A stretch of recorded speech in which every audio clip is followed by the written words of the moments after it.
Taker once tried to test me.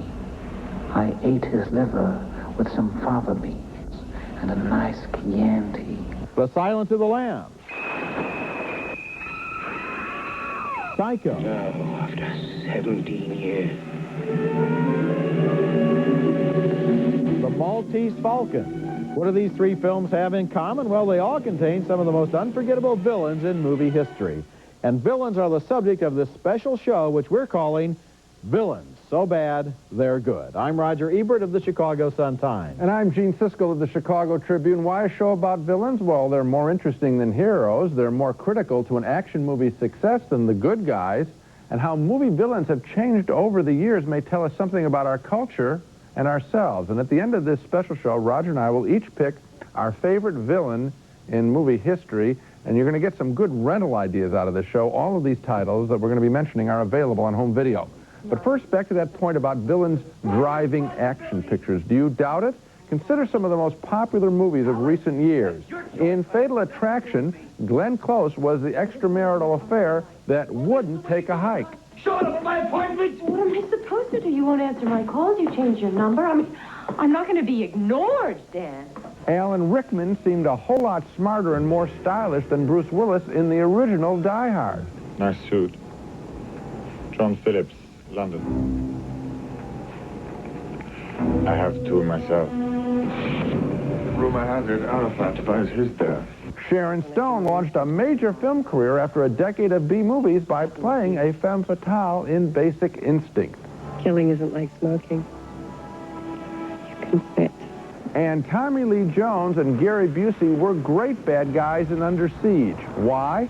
They obviously had a ball being evil. Welcome to the revolution.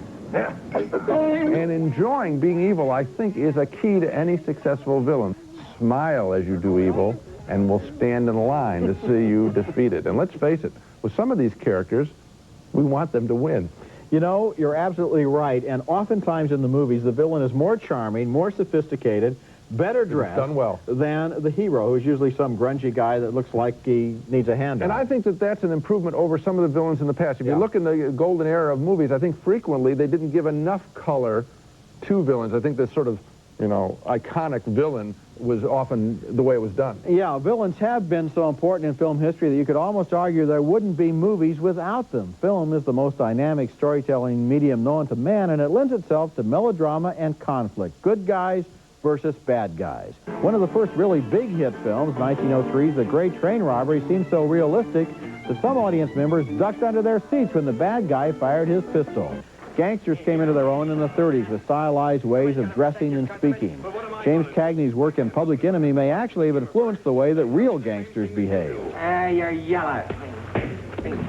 The 40s and 50s were the great decades of film noir, a genre of darkness and mean streets where villains seemed more at home than good men. Sidney Greenstreet was the slick, sinister schemer in The Maltese Falcon, and he did look like he was having fun.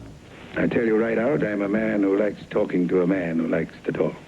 Richard Widmark pushed an old lady downstairs in Kiss of Death. And what was Gloria Swanson if not an entrapping, scheming, megalomaniac villain in Sunset Boulevard? No one ever leaves the star. That's what makes one a star. Robert Mitchum played one of the great bad guys of all time with love tattooed on the knuckles of one hand and hate on the other in The Night of the Hunter.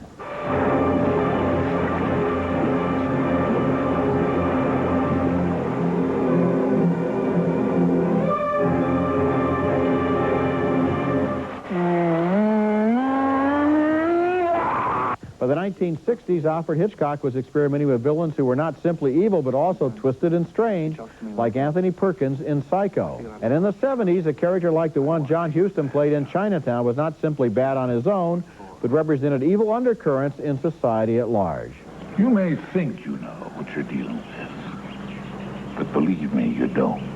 And looking at that gallery of great villains, I wonder why I feel so fond of so many of them. They're evil people doing evil things, but villains are also sometimes real characters, colorful, quirky, offbeat people who behave in a way that's both creepy and sometimes amusing.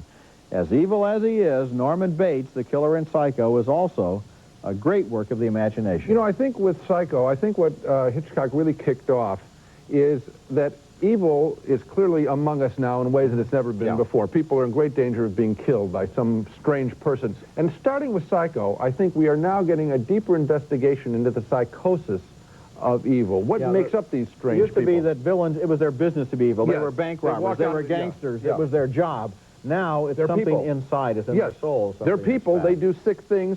Why? Okay. Coming up next, we'll look at the issue of how political correctness is influencing movie villains. Can minorities be bad guys anymore?